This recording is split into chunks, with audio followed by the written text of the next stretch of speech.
آبائنا وأئمتنا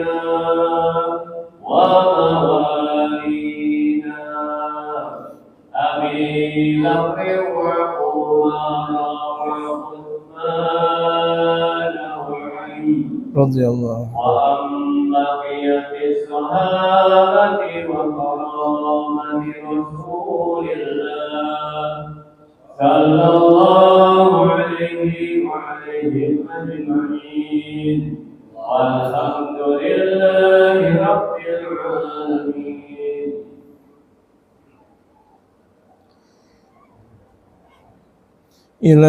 إلهي بجاه الأنبياء والملائكة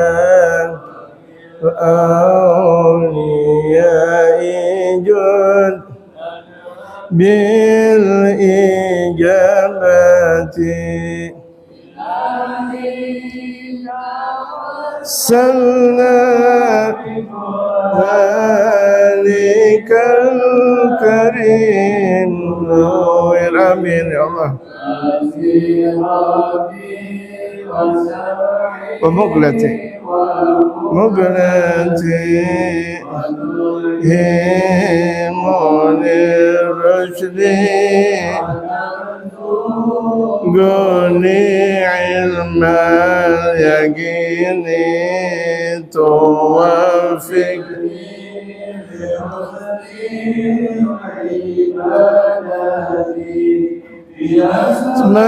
أسمائك الحسنى نوم بتوبة نصوحين سيروني بمجلتي ومنزوروني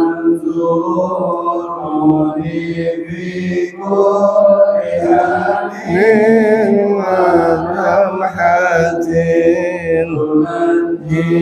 يا الله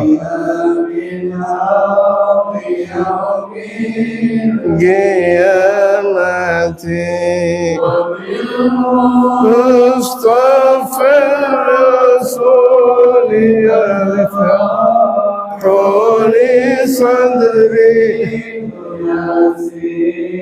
روني أمري فكربتي أنبيائي ملائكتي يا الله أكوي غايتي والأولياء هنقول بهم ذريتي وشيعتي وعشيرتي صرف من ذنبهم وشرا بذي شر وجنتي الله الله ما تدخلني في الإقامة من المولى صلاة وتسليم ونون استجب نجاتي بجاه الأنبياء والملائكة أولياء جد بالإجابة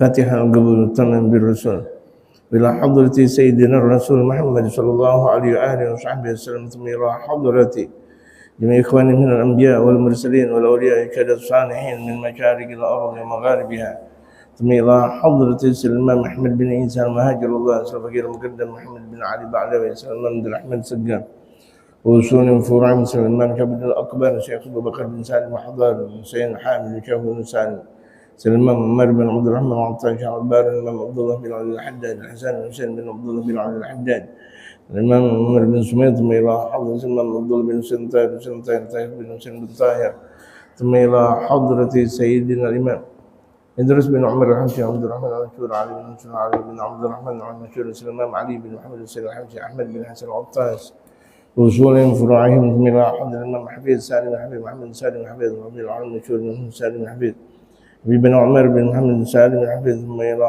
حضرة قطب هذا الزمان مجدد هذا الزمان ثم إلى عبد القادر بن حمد السقاف الشيخ الإمام بن إبراهيم بن عقل بن يحيى الإمام محمد بن سالم محمد بن عبد الله الهدار الإمام محمد بن عبد الله بن شعبة الأكبر ثم إلى حضرة شيخ ياسين بن عيسى الفاداني ثم إلى حضرة سيدنا الشيخ محمد الشافعي هداني كان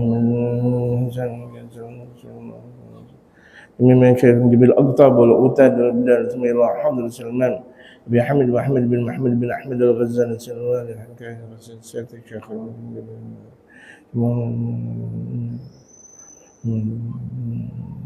محمد الغزالي ابني من جميع أولادنا حول حالهم إلى أحسن حال ينقلب القلوب ثبت قلوبنا على دينك وطاعتك إلى حضرة الإمام الحمد عبد الرحمن بن أحمد السقاف ثم إلى حضرة قول شعبان جميع الأبطال جميع الأرواح الحاضرين في هذا المسجد من الإنس والجن برحمة الله حضرة النبي المصطفى محمد صلى الله عليه وسلم الفاتحة.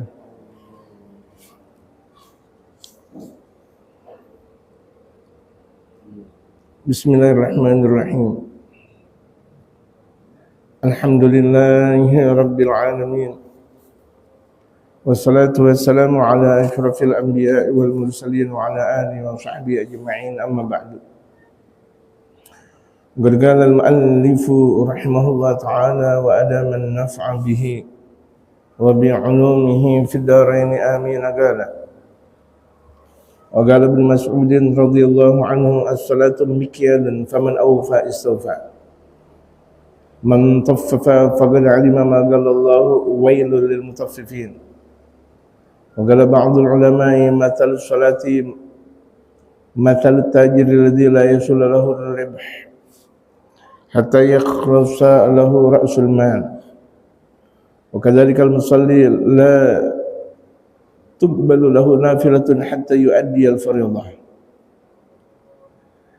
Dan dikatakan oleh Sayyidina Abdullah bin Mas'ud yang Allah ridha kepada beliau, salah satu sahabat besar yang terkenal di antara Abdullah di kalangan mereka para sahabat ada Sayyidina Abdullah bin Abbas, ada Sayyidina Abdullah bin Mas'ud. Ini di antaranya. Sayyidina Abdullah bin Abbas sepupu baginda Rasul Muhammad. Sayyidina Abdullah bin Mas'ud salah satu sahabat besar Rasul Muhammad sallallahu alaihi wasallam yang dipuji oleh baginda Rasulullah sallallahu alaihi wasallam dengan ketinggian akhlak dan keilmuannya. Beliau berkata, yang semoga Allah ridha kepada beliau, as-salatu mikyanun, salat itu adalah timbangan. Jadi kalau misalnya kita fahami salat timbangan, neraca, orang berniaga tanpa timbangan itu bakal berantakan, bisa menguntungkan diri, bisa menjatuhkan orang.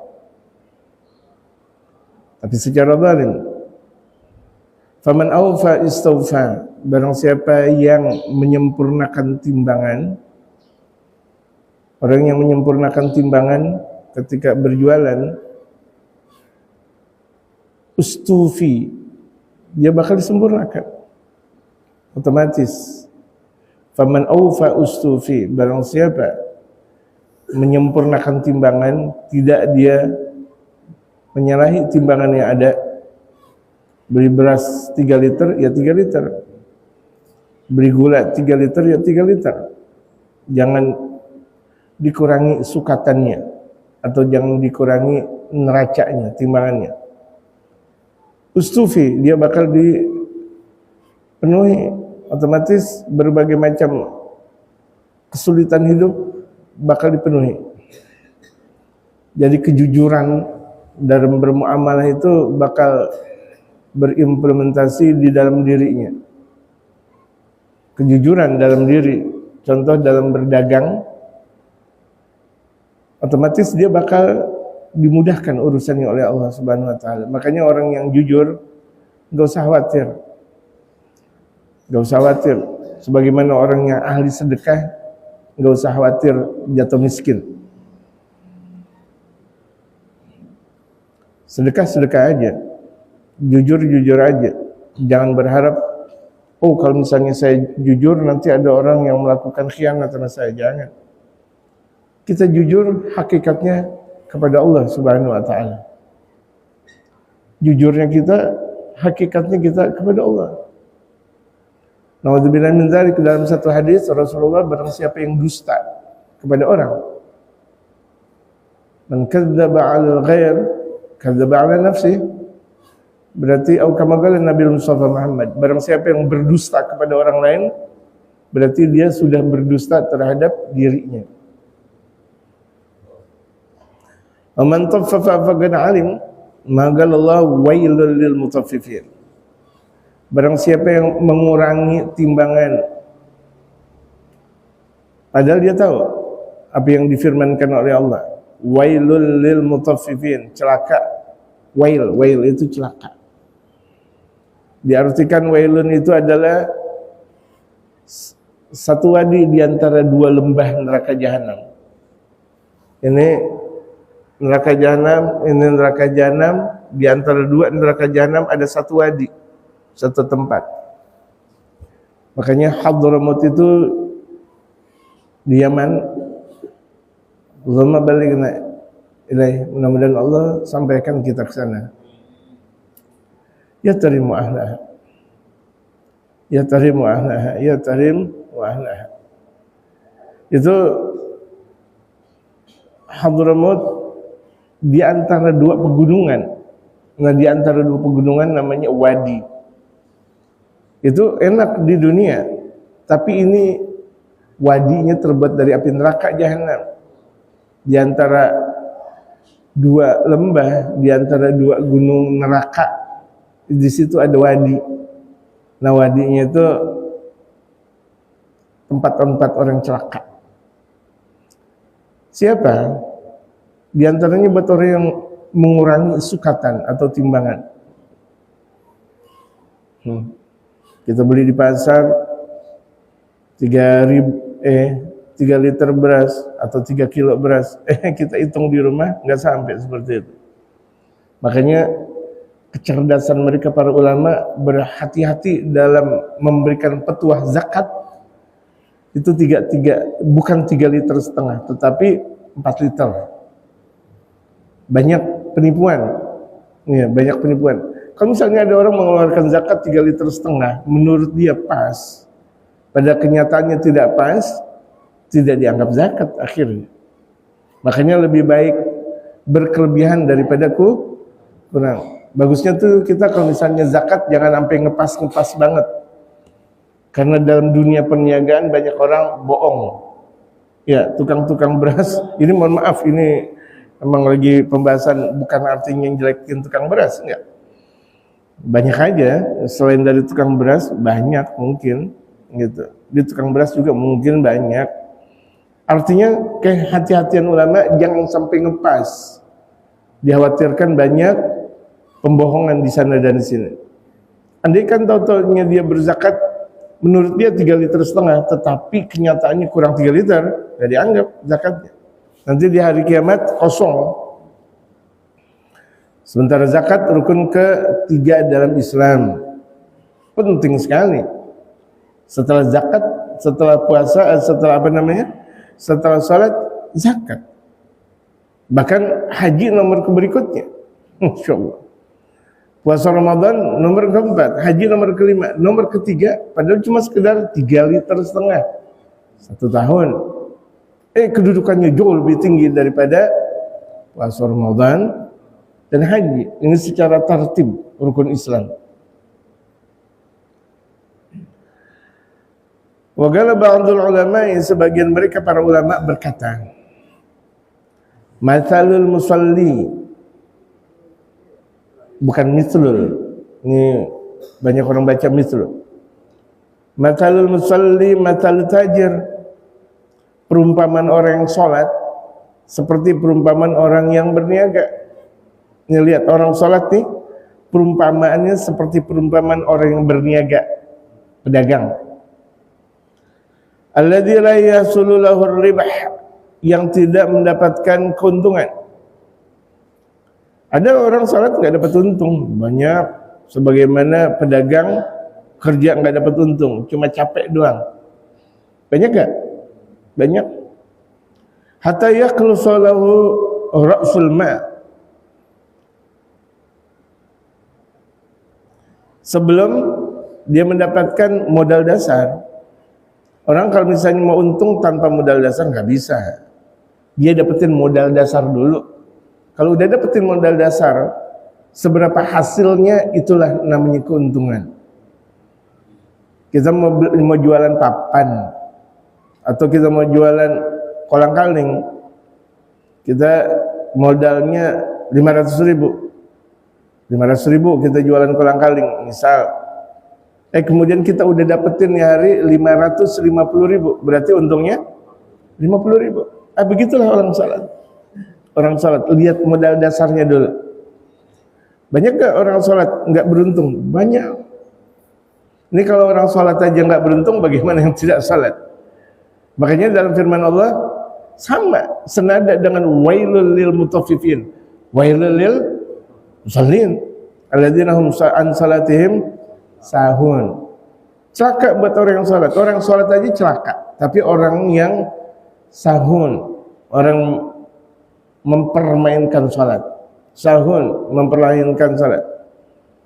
Sengaja-ngaja waktu salat diundur tanpa sebab. Udah adzan subuh, salatu khairun minan naum, salatu khairun minan naum. Gak cepet-cepet dia untuk mandi, gak cepet-cepet dia untuk berwudu. Dia nyelimutin dirinya lagi. Emang asik memang. Waktu subuh untuk berselimutan asik, betul. Asik gak?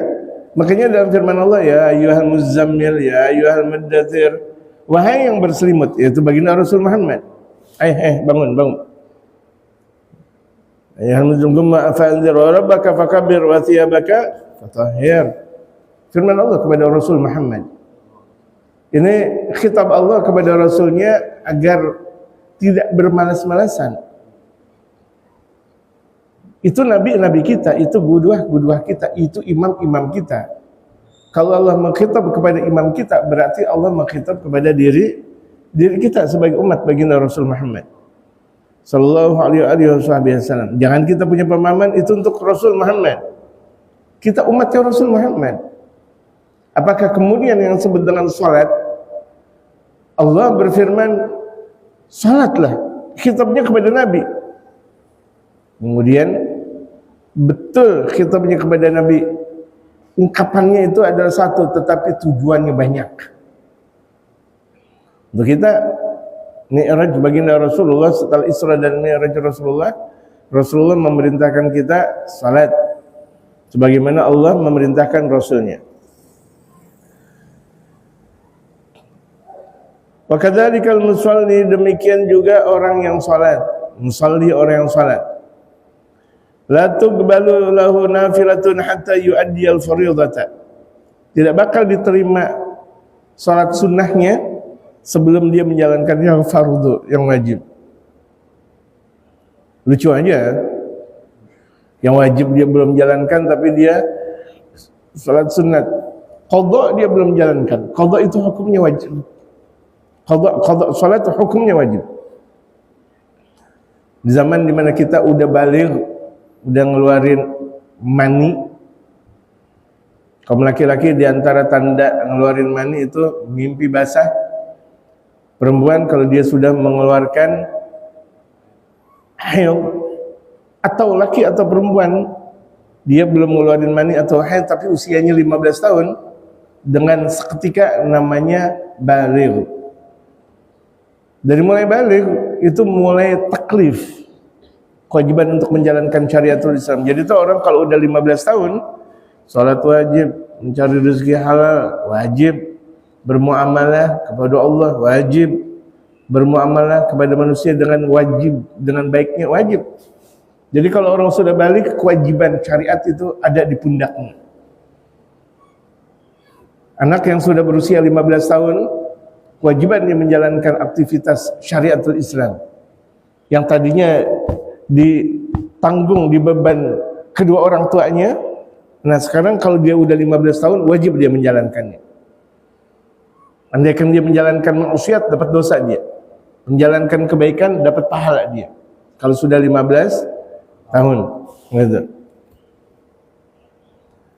Jadi kalau misalnya ada orang sholat, dia mendirikan sholat sunat, nggak diterima sebelum dia menjalankan yang fardu.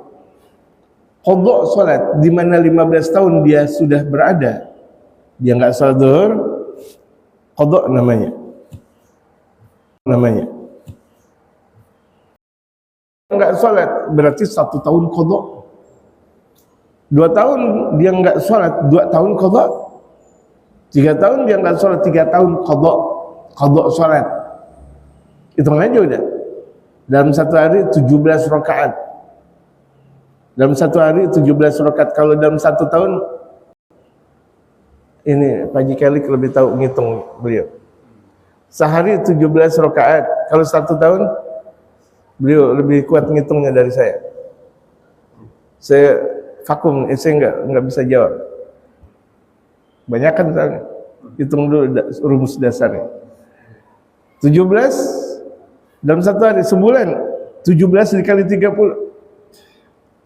Nanti 30 dikali 12. La haula wala quwata illa billah. Itu kalau setahun. Bagaimana kalau 2-3 tahun? Bagaimana kalau misalnya ada orang usia 30 tahun, 15 tahun, 15 tahun nggak salat? Hitung aja. Bagaimana kalau misalnya 60 tahun nggak salat, dari 15 tahun sampai 45 tahun dia wajib qadha. Wajib qadha salat, wajib. Ini amr taklifi. Itu nggak bisa dirubah-rubah. Oh saya mau sholat sunat. Ada orang qadha sholat banyaknya sholat sunat tahajud. Usolli sunat tahajud, enggak diterima sholat tahajudnya. Sholat duhanya enggak diterima. Sholat qabliyah enggak diterima. Ba'diyah enggak diterima. Istikharah, hajat enggak diterima. Kan banyak orang sholat sih nggak pernah, sholat fardu, giliran ada hajat dia sholat tahajud. Astagfirullah. Giliran ada hajat dia sholat tahajud. Allahu Akbar. Bagaimana mau diterima? Yang wajibnya aja dia nggak jalanin tapi sunnah jauh dari diterimanya oleh Allah Subhanahu Wa Taala. Jadi jalankan yang wajib, kemudian disempurnakan dengan yang sunnah. Demikian orang yang berpuasa. Bagaimana mungkin dia enggak Ramadan tapi dia puasa Senin Kamis? Ramadan enggak puasa, dia puasa Senin Kamis. Mau Senin Kamis dikali 1 tahun enggak diterima sama Allah. Atau ini nanti hari Senin insya Allah masuk Dzulhijjah, insya Allah dia puasa sampai tanggal 9 Dzulhijjah dia enggak melakukan ibadah haji. Tapi Ramadan walaupun 1 hari dia belum qadha, enggak diterima tuh. Enggak diterima puasa sunnahnya. Demikian orang yang salat sunnah tanpa dia menjalankan qadha. Inilah perlunya kita ilmu syariat. Makanya banyak sekali orang tahajud. Kok kayak begini-gini juga? Iya jelas, dia nggak menjalankan yang wajib, tapi dia malah menjalankan yang sunnah. La tuqbalu lahu nafilatun, nggak bakal diterima salat sunnahnya hatta yu'adiyal fardhata, sebelum dia melunaskan yang wajib. Jadi qada salat hukumnya wajib. Oh dulu saya masih kalau sore main voli, mau voli kayak mau tak kumpet kayak wajib qada, nggak ada alasan. Mau tobat diterima benar tobat ke, tapi qada. Saya kalau misalnya nggak pakai, saya nggak pakai. Oh antara maghrib dan isya saya dulu masya Allah sibuk, kenapa macet di Jakarta? Bilang nggak macet. Apa? Jangan senang-senang gitu. Gimana agak keras? Oh pantesan hidup salah, pantesan memang, pantesan hidupnya apes. Orang dia nggak jalanin perintah Allah, orang yang nggak jalanin perintah Allah kan hidupnya apes. Mau dibilang apes gimana sih? Ya udah, kayak sepatu Bunyamin gitu. Sepatu Bunyamin tahu gak? Udah dia. Udah kena tukang bakso, kena kepala botak. La ilaha illallah. Dikubur masih digali orang juga. Benar-benar itu. Namanya apes, itu apes. Itu cuma sekedar contoh ya. Betapa kehidupan apes. Walaupun dia rajin sholat, tapi dia nggak jalin yang wajib. Kan yang wajib dulu, baru yang sunnah. Sebagaimana banyak orang puasa Senin Kamis. Tapi yang Ramadan malah enggak, lucu aja.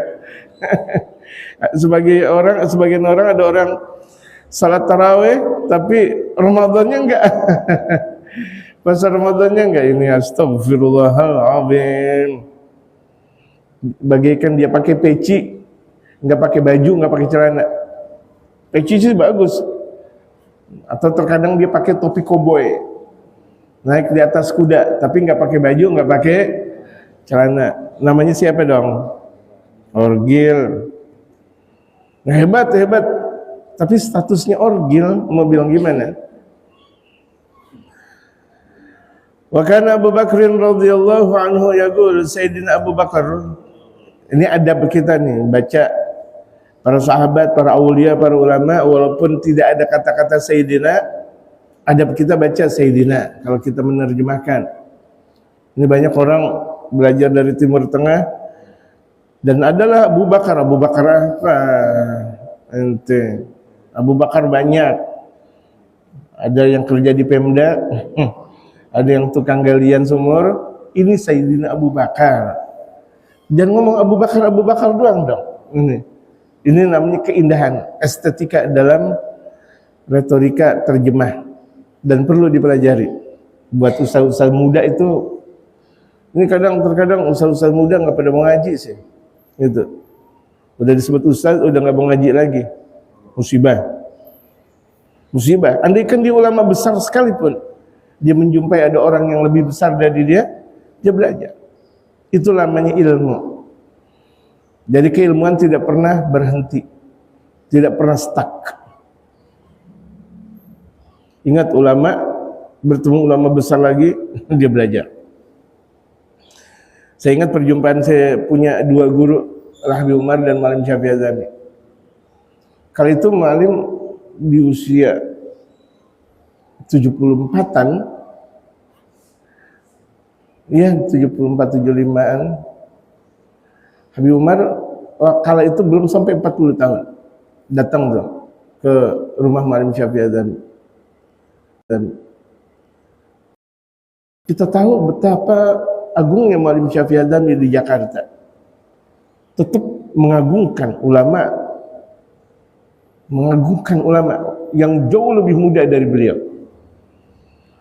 Al-Habib Umar walaupun sudah sangat terkenal di dunia ini, melihat kepiawaian Malim Syafi'i Azami, ketawaduannya, adab yang lebih didahulukan. Aku lebih muda dari beliau. Inilah adab. Satu waktu Malim Syafi'i Adami mau ngaji sama Kiai Muhajirin Bekasi. Udah niat. Sampai di Bekasi di Majelis Ta'lim Kiai Muhajirin, tahu-tahu Kiai Muhajirin melihat Malim datang tutup kitab. Langsung ditutup kitab. Di waktu berikutnya emang Malim udah niat mau ngaji, sengaja duduk di belakang. Kiai Muhajirin tahu. Ditutup lagi. Beberapa kali akhirnya tuh Malim bilang, waduh kalau begitu jadinya saya nggak boleh ngaji. Ngomong tuh Malim Syafi'i Adami, kayak mau ngaji. Anda mau ngaji sama ente. Waduh. Demikian tuh ulama. Ini kelas-kelas bintang ya jamaah, ulama-ulama kelas bintang. Ketika Malim Syafi'i Adami ngomong sama Kiai Nur Ali Bekasi, yang disebut dengan pahlawan. Pahlawan, beliau masuk dalam kategori pahlawan Indonesia.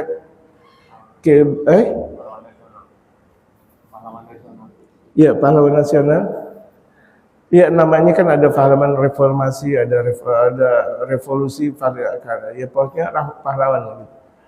Itu diantara pencetus peperangan Kerawang Bekasi, itu kan hutan-hutan dulu. Diantara komandonya itu Kiai Nur Ali. Padahal jaraknya antara Kiai Nur Ali dengan Kiai Muhammad Syafi'i Adami, saya punya guru jauh. Antara Kiai Nur Ali dengan Kiai Abdul Syafi'i hampir sebanding umurnya. Artinya antara Muhammad Syafi'i Adami dengan Kiai Abdul Syafi'i aja 20 tahun bedanya. Ini Kiai Nur Ali agak tuaan dikit gitu. Itu Muhammad Syafi'i Adami ngomong sama Kiai Nur Ali, "Kiai, saya mau ngaji sama ente." Anda mau ngaji sama ente. Dibalas langsung. Itulah tradisi mereka para ulama. Kalau ini adalah ulama bintang, yang disebut dengan ulama bintang, tawadhu'nya Allahu Akbar, kita baru bisa baca kitab kuning, nggak mau ngaji lagi sama ulama. Musibah nih, musibah. Apa ini baru naik ke atas mimbar doang udah, waduh, saya apaan? Saya, ya ente betul, betul. Allahu Akbar. Jadi sebenarnya orang yang salat itu melahirkan sifat tawadhu. Orang yang benar-benar salat, nggak ada keangkuhan dalam dirinya, nggak ada anania, nggak pernah dia mengatakan saya adalah saya, tidak. Kalau benar salatnya. Ini kan kita masih membahas tentang permasalahan salat dalam kitab Mukasyafatul Qulub. Wa kana Abu Bakr radhiyallahu anhu yaqulu, Sayyidina Abu Bakar, ya Allah ridha kepada beliau berkata, "Idza hadaratis salatu qumu ila nari rabbikum allati awqattumuha idfa'uha." Ketika sudah mulai datang salat, kalau udah mulai qomat, Allahu Akbar, Allahu Akbar, asyhadu an la ilaha illallah, asyhadu anna Muhammadar Rasulullah. Sebagian mazhab yang lain kalau ada salat tanpa qomat dianggap salatnya enggak sah. Sebagian mazhab yang lain. Mazhab Imam Abu Hanifah. Mazhab Imam Abu Hanifah itu menyatakan kalau misalnya ada orang salat fardu tidak didahului dengan qomat, maka salatnya tidak dianggap. Dalam mazhab kita Imam Syafi'i, qomat sunnah. Tapi sunnahnya itu mendekati kekuatan wajib. Gitu. Makanya yang adzan, yang qomat. Jangan yang qomat lain, yang adzan lain, nggak boleh. Pencuri itu namanya. Pencuri adzan. Dosa kan? Dosa pencuri adzan. Yang azan siapa, yang qomat siapa. Udah gitu yang bukan imam dengan seketika bilang qomat, mat, terus ente bukan imam. Yang nyuruh orang qomat imam. Dengerin.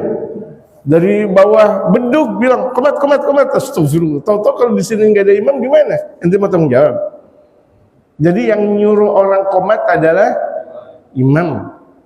Bukan imam nggak boleh nyuruh qomat. Konyol. Ini ada aja lagi. Jadi dalam syariat Islam yang nyuruh qomat itu adalah imam, dan yang qomat adalah muadzin. Yang adzan, jangan yang adzan lain, yang qomat lain. Udah gitu terkadang udah habis adzan dia ngopi lagi di luar. Kebingungan akhirnya orang suruh qomat gitu. Jangan juga gitu. Jadi etika adzan. Padahal kan orang yang adzan ikhlas selama 7 tahun berturut-turut itu di antara orang yang ketika meninggal dunia jenazahnya, jasadnya itu bakal diabadikan oleh Allah. Selain Nabi, para Nabi dan Rasul, para aulia, para ulama yang mengamalkan ilmu, para penghafal Quran, itu diantaranya adalah muadzin. Muadzin yang adzan selama 7 tahun berturut-turut, tapi enggak mendapatkan gajian. Walaupun dapat gajian, ditaruh lagi kotak amal. Digaji lagi, dikasih lagi ke pengurus masjid. Kalau udah 7 tahun berikutnya, genap 7 tahun, dia mau ambil gajian boleh. Yang penting kalau sudah 7 tahun. Dan nanti punggungnya dia punya kepala, nanti di hari kiamat makin meninggi, di mana orang pada bingung, ini Nabi atau Rasul? Orang di mana padang mahsyar orang pada ketakutan. Ini pala makin lama makin meninggi, bagaikan jerapah kita lihat. Ya kan? Total tinggi. Masya Allah. Orang pada kebingungan, tapi ini pala makin tinggi. Ditanya manhum, mana haula? Siapa mereka? Itu muadzin. Tapi muadzin lagi azan jangan pakai celana pendek. Ini ada terkadang. Astagfirullah. Saya sendiri sering ngeliat ya.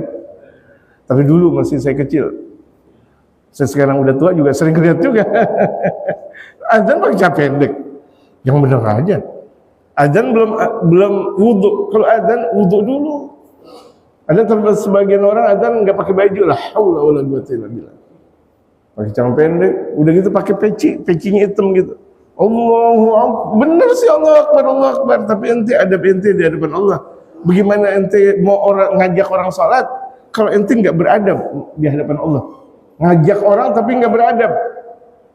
Ibaratnya jualan, ada orang jualan tapi buka baju, geli, ini jualan bakso atau jualan somai atau jualan makanan tapi telanjang, geli gak? Geli, na'udzubillah min dzalik. Walaupun tuh dagangannya bagus, tapi geli. Itulah ibaratnya seorang muadzin, walaupun dia ngajak orang sholat, nggak pakai baju, celana pendek, nggak wudu lagi, la haula wala quwwata illa billah. Muadzin kan rumusan orang yang ngajak sholat, gitu. Ketika adzan tiba, sudah qomat, gumu ila nari rabbikum, berangkatlah kalian, bangunlah kalian menuju api Tuhan kalian. Allati aqadtumuhu, sebagaimana yang telah kalian bakar. Itfa'uha, padamkan. Engkau kan sudah bakar api dengan syahwat. Syahwat merajalela dengan banyak makan, dengan banyak gaya. Itu gak banyak gaya tuh syahwat. Orang ngelihat dari pakaiannya aja. Dari pakaian, dari mobil, dari motor. Kalau orang yang nggak bergaya, biasa-biasa aja mobilnya. Motornya pun biasa aja. Bajunya juga biasa aja. Orang banyak gaya. Dia punya rambut digaya-gayain. Dikasih jalanan sawah tuh di rambutnya. 1, 2, 3, la haula wala quwwata illa billah. Sengaja rambutnya dipanjangin. Laki-laki tapi rambutnya dikuncir. La haula wala quwwata illa billah. Musibah. Baginda Rasulullah pernah melihat ada salah satu sahabat ahli qiyamul lail, tapi rambutnya dikuncir. Rambutnya dikuncir kayak perempuan gitu. Tahu gak kalian dalam sabda Rasulullah, sebaik-baik orang nih fulan nih, tapi sayang rambutnya panjang. Bukan besok, langsung setelah mendengar sabda Rasulullah rambutnya langsung dipendekin. Rambutnya langsung boleh orang yang rambutnya panjang kalau dia sana kepada Allah. Boleh. Ini orang kadang ngikut-ngikut rambut panjang. Kenapa? Ngikutin fulan bin fulan. Ngikutin Rasulullah, bukan fulan bin fulan. Imam yang sempurna, yang tidak bakal salah. Ikutin baginda Rasulullah Muhammad. Andaikan ada ulama salah yang nggak boleh diikutin. Ada ustaz, kiai, ajangan dan sebagainya. Andaikan salah nggak usah diikutin. Ikutin Rasulullah Muhammad Sallallahu Alaihi Wasallam. Mana sunat Rasul Muhammad yang dijalankan? Rasulullah pernah berambut panjang, tapi beliau pakai imamah. Ini harusnya kita pahami dong jamaah sekalian. Apalagi ada seorang dai rambutnya panjang, itu aib besar. Aib besar. Bagaimana mau dia mengamalkan ilmu atau memberikan ajaran ilmu kepada umat kalau dia sendiri tidak menjalankan sunnatul Rasul Muhammad? Kan menyerupai perempuan dia. Dan tasyabbaha biqaumin fahuwa minhum. Sabda Rasulullah, barang siapa yang menyerupai satu kaum, ada laki-laki rambutnya diikat gitu kayak perempuan, berarti sama dengan perempuan kalau begitu jadinya. Oh dia dai, walaupun dia dai, justru dai dosanya lebih besar daripada orang biasa. Justru seorang dai, seorang ustaz dosanya lebih besar daripada orang biasa. Gaya. Ikutin Rasulullah Muhammad Sallallahu Alaihi Wasallam, bukan yang lain. Laqad kana lakum fi Rasulillahi uswatun hasanah mutlak. Jadi itu kalau orang yang sholat gayanya juga gaya Rasulullah. Orang yang gaya Rasulullah bajunya juga nggak nyentrik gitu. Dia punya baju nggak nyentrik. Dia pakai baju warna putih aja udah. Bajunya hijau atau biru, ya udah biru aja udah, nggak pakai nyentrikan. Terkadang ada kan, ada orang pakai baju, waduh, nyentrikin, pakai apa. Jadi orang yang mengikuti sunnatul Rasul nggak banyak gaya, rambutnya nggak bergaya, tapi tetap dengan padanan masyarakat, bajunya nggak banyak gaya, tapi tetap dengan jalan sunnatul Rasul Muhammad Sallallahu Alaihi Wasallam. Kalau orang banyak gaya kan makannya aja harus di restoran. Itu gaya tuh dia. Gitu. Kalau nggak banyak gaya, mau di restoran, mau di ini dan itu, makan ya makan, nggak ada gimana-gimana, nggak uring-uringan. Makanya itu sholat mewakili seluruh ruang lingkup kehidupan. Benar, kalau ada orang sholatnya benar, berarti semuanya adalah benar. Itu benar dalam sabda Rasul Muhammad. Wa qala sallallahu alaihi wasallam, Nabi sallallahu alaihi wasallam bersabda, "Innama sholatu tamaskunun wa tawaddu'un." Salat adalah ketenangan. Kalau orang yang biasa hidupnya gerapak-gerupuk, buru-buru enggak, berarti makna salat dalam hatinya itu tidak ada. Hakikat salat dalam hatinya itu enggak ada. Dalam istilahnya tidak ada substansi salat dalam kehidupannya, enggak ada. Mau buru-buru aja, mau mengerjakan segala sesuatu mau buru-buru aja. At-ta'anni minar rahman. Santai, artinya melakukan sesuatu tidak terlalu buru-buru, itu datang dari Allah. Tapi sifat keterburu-buruan itu datang dari wal ajalatu minasyaitan. Sifat keterburu-buruan itu datang dari setan.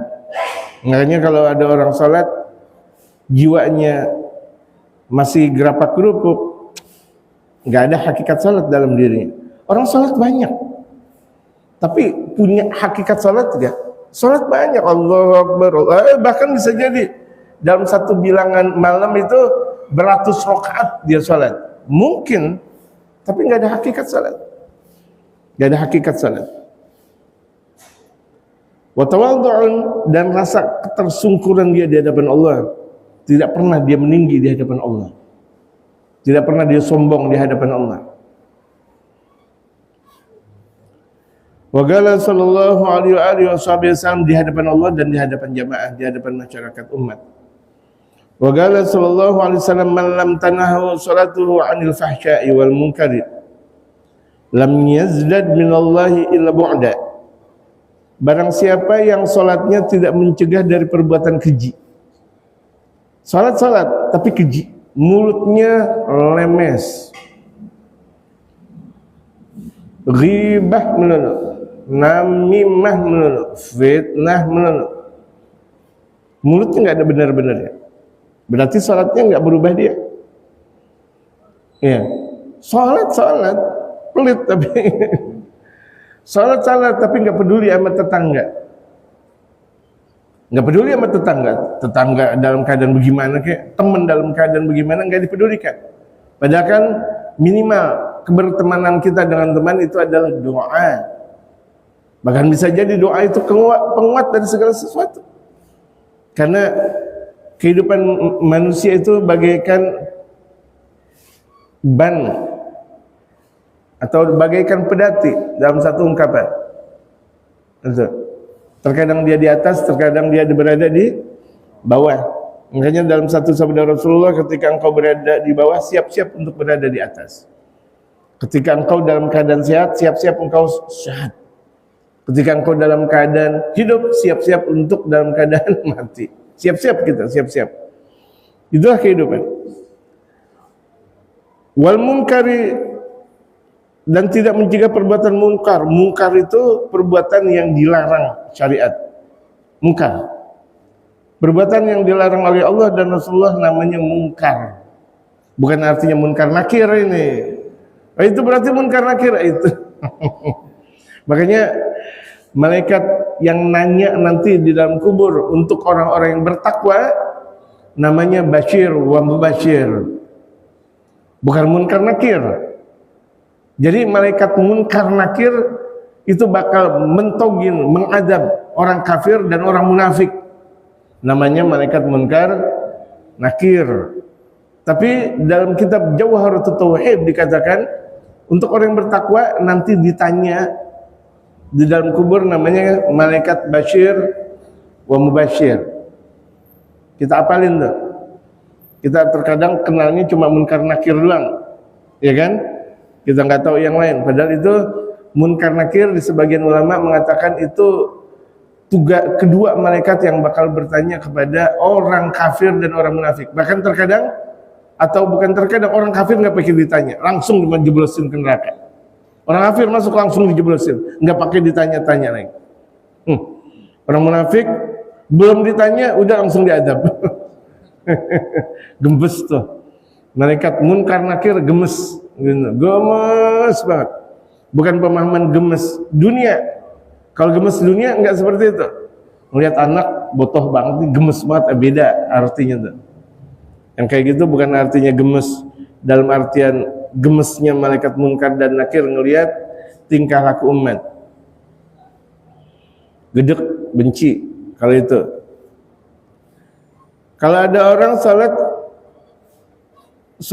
tapi enggak merubah dari perbuatan keji dan munkar, lam yazdad minallahi illa bu'da, tidak bertambah dari Allah kecuali makin jauh. Ada orang kan terkadang salat betul, tapi enggak mau ngaji. Aneh banget. Salat Allahu Akbar, salat Allahumma hdina fi man hadait, bahkan bisa jadi suara aminnya paling kencang. Wa'afina fi man tawallait, amin. Allahumma antas salam, dia Allah melantas jalan. Ada pengajian habis subuh. Mau kemana ente? Mau kemana? Kalau setiap hari ente tidur mulu, bagaimana ceritanya? Kalau satu waktu emang ya berarti buru-buru ke kamar mandi. Ke kamar mandi kan enggak 1 jam. Paling lama 15 menit itu juga udah mungkin setengah jam lah kalau BAB. Balik lagi ke masjid, enggak usah pakai takut. Banyak yang kayak begitu. Gimana dong? Itu kan munkar namanya. Enggak mau ngaji namanya munkar. Kita nggak paham bahwa orang ngaji yang disebut dengan munkar kita paham itu zina, berjudi, minum minuman keras, kemudian membunuh. Orang nggak ngaji munkar jamaah. Orang nggak ngaji walaupun dia sholat, walaupun berada dia di saf pertama mungkin di belakang imam persis. Ini di belakang imam persis. Tapi imam Allahumma antas salam dia keluar aja begitu. Padahal di rumah nggak ngapa-ngapain. Allahu Akbar.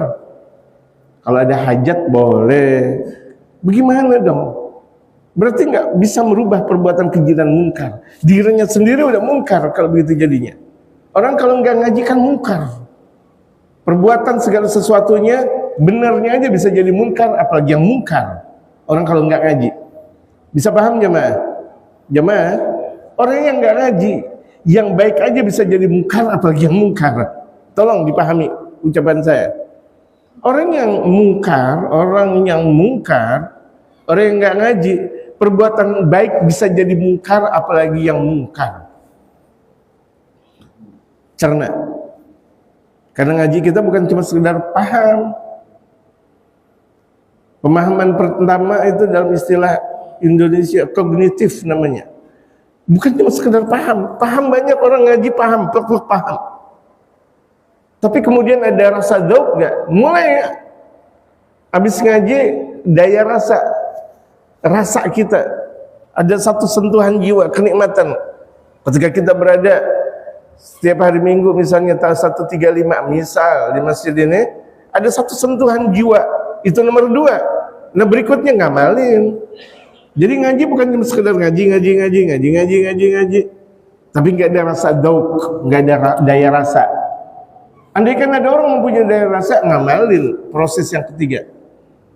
Koaktif namanya kalau dalam istilah akademiknya. Aktif. Dia menjalankan sesuatu yang datang dari Allah dan Rasulnya. Gak bisa orang cuma sekedar paham-paham tanpa dihayati. Makanya disebut dengan internalisasi.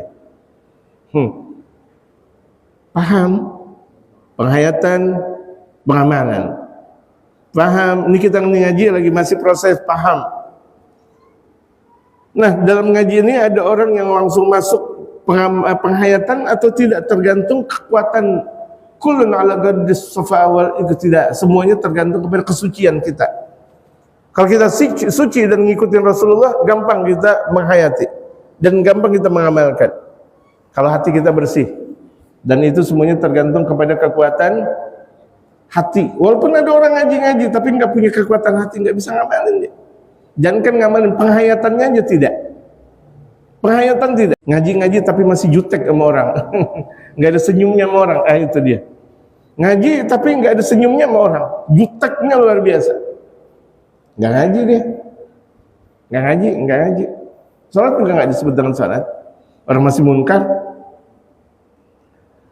Wa salatul ghafili la tamna'u minal fahsyi wal munkar, dan salatnya orang lalai. Siapa orang yang salatnya lalai? Yang salatnya enggak sesuai dengan Rasulullah. Main-mainan dia salat. Salat di masjid tetapi hatinya di mana tahu? Enggak tahu rukunnya salat, syaratnya salat, kewajibannya salat. Enggak tahu sunnah, haram dan makruhnya salat. Makanya kita disuruh wajib ngaji. Jadi salat orang yang lalai tidak mencegah dari perbuatan keji dan munkar. Ya jelas, dia salat tapi sama tetangga berantem lah. Busuk hatinya sama orang. Kurang ajar ya dia. Ente udah kurang ajar, ngapa jadi ente bilang dia kurang ajar? Jangan. Jangan kita gampang menghakimi orang. Ya jamaah, salat. Bukan cuma sekedar salat, ngamalin salat. Wa qala sallallahu alaihi wasallam, Rasul bersabda, kun min ga'imin. Jadilah orang yang mendirikan salat. Bukan ngamalin salat, mendirikan salat. Kalau ngamalin, ngamalnya. Allahu Akbar, sami Allah, Allahu Akbar. Seperti banyak orang salat tarawih tapi enggak ada pengamalannya. 20 rakaat begitu aja udah enggak ada manfaatnya. La haula wala quwata illa billahil aliyil azim. Terawih, Masya Allah, ramai. Masjid yang tadinya besar jadi kecil. Habis Idul Fitri begitu-gitu aja lagi. Kenapa? Nggak ngamalin namanya. Nggak mendirikan salat namanya. Seakan salat, ritual aja udah, ritual salat aja. Allah Akbar. Udah begitu aja udah. Dia nggak menghayati makna salat. Nggak mengamalkan salat yang benar. Jadi ada 3 prinsip kita seorang muslim. Menghayati ilmu berarti ngaji. Habis itu bukan cuma sekedar ngaji, do punya perasaan, daya rasa, kenikmatan ketika kita berada dalam satu majelis. Orang kalau misalnya di majelis nggak ada rasa nikmat, tanda dia, tanda jauh dari ridha Allah Subhanahu Wa Taala, tanda jauh dia dari ridha Allah. Nggak bisa dia ngamalin. Nah kalau udah dia merasakan sebuah nikmat di masjid nih, gampang dia ngamalin. Amin, amin. Mudah-mudahan kita bisa mengamalkan. Yang susah kan ngamalin. Salat gampang, tapi ngamalinnya tuh. Makanya Rasulullah bersabda, kun min qa'im. Jadilah engkau di antara orang yang mendirikan salat. Walaysa min jamihi al-ta'ab wal nasab. Dan tidaklah dia mendirikan kecuali capek dan letih. Benar, orang salat letih.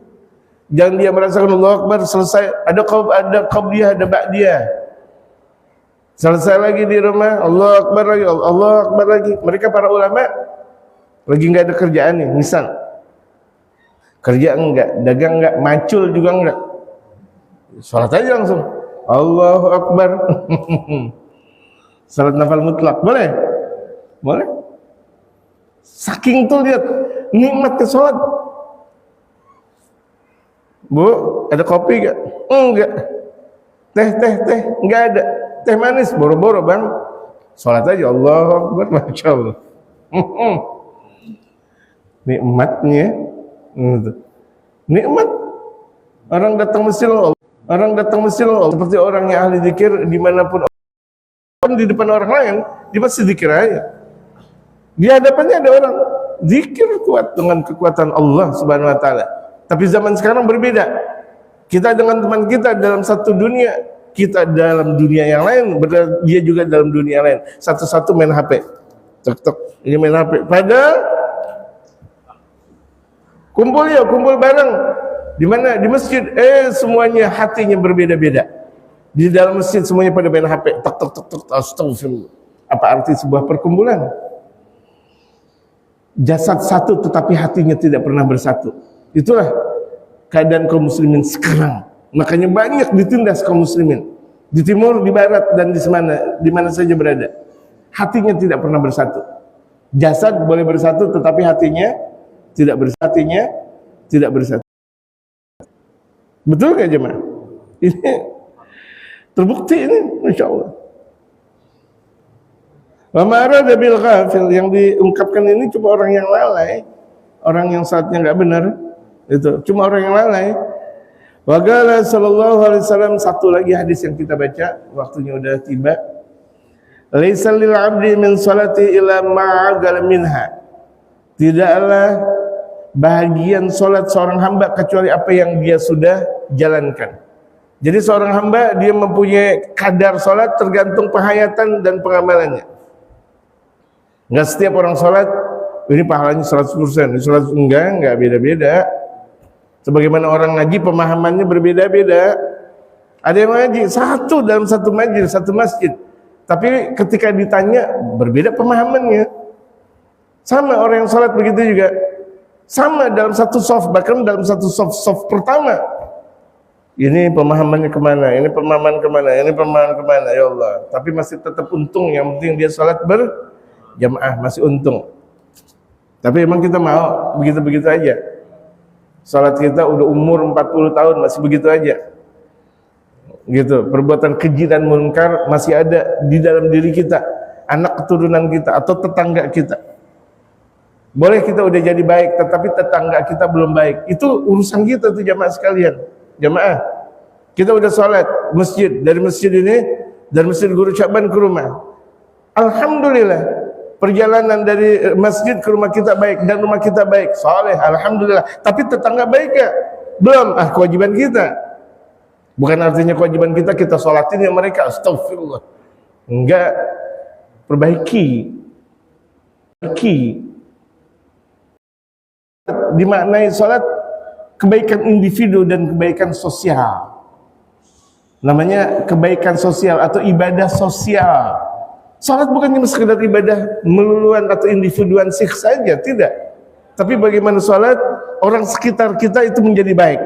Saking banyak orang yang salatnya khusyuk kepada Allah, diterima oleh Allah, dia nggak ngapa-ngapain, tetangga jadi baik. Ini orang yang salat benar, Allahu Akbar. Dia ngelewatin satu rumah, tahu satu rumah yang dilewatin taubat kepada Allah. Dulu Ki Abdul Hamid Pasuruan, kalau lagi mau sholat subuh, ngelewatin rumah biasa, seperti jalan-jalan kecil kayak gini. Kan rumah Ki Abdul Hamid Pasuruan seperti jalan kecil kayak gini, MHT kalau di istilah Jakarta. MHT itu singkatan dari Muhammad Husni Tamrin, gitu. MHT, gitu. Jalan kecil yang ada di Jakarta. Ngelewatin tuh sisi-sisi rumah. Beliau sih enggak gimana-gimana, ayo sholat, bangun, sholat dengan suara santai. Sholat, ngelewatin satu rumah, sholat, rutin beliau. Tapi ikhlas, rumah-rumah yang beliau lewatin taubat kepada Allah Subhanahu wa taala. Ikhlas. Kalau dakwah cuma sekedar Allahu Akbar, saya suruh ngaji, dia malah jelekin saya. Belum apa-apanya. Hatta kita 30 tahun dakwah jangan nerima hasil. Jadi kita walaupun tuh kita udah dakwah 40 tahun, 50 tahun. Sunan Gunung Jati dakwah 100 tahun malah jemaah. Jemaah, Sunan Gunung Jati dakwah 100 tahun. Dari usia 20 tahun beliau sudah berdakwah sampai meninggal 120 tahun. Berarti dakwah 100 tahun enggak pernah ngeluh. Dakwah aja, mau diterima mau dakwah. Akhirnya lihat, alhamdulillah. Cirebon, Jawa Barat dan sekitarnya, Jakarta dan bahkan Asia Tenggara dan sebagainya, itu lewat keberkahan, di antara keberkahan Wali Songo yang ada. Alhamdulillah, jumlah sedikit tetapi menghasilkan jumlah yang banyak. Wali Songo kan 9. Islam tersebar satu Nusantara, bahkan lebih dari satu Nusantara. Hati, gerakan hati, Masya Allah. Nah, orang yang sholat itu punya satu gerakan hati yang sangat-sangat kuat. Orang kalau udah sholatnya benar, doanya itu mustajab. Ya jamaah, orang kalau sholatnya benar, doanya mustajab. Itu kuat sebagaimana, lebih kuat daripada petir atau kilat yang ada. Allahumma dina fi man hadait, Allahumma ya Rabbah. Diterima oleh Allah doanya. Padahal tuh dia punya tangan belum dia tutup. Belum dia taruh lagi ke dadanya, baru di atas. Allahumma ya Rabbah ya Ghausah, diterima langsung di sisi Allah. Salatnya benar, ibarat dia punya doa, doanya mustajab dan secepat kilat. Itu tajam, dia punya doa lebih tajam daripada silet. Silet kan tajam. Kasihan tuh jenderal-jenderal kita yang muslim diampuni oleh Allah Subhanahu wa taala. Amin. Itu pakai silet. Saking kuatnya dia punya kekuatan salat, doanya lebih kuat dan lebih tajam daripada silet. Makanya takutlah kepada orang-orang yang punya doanya mustajab. takut gitu. Jangan merasa kita udah dekat dengan mereka, kemudian malah kita tidak beradab. Hati-hati. Gitu. Sunan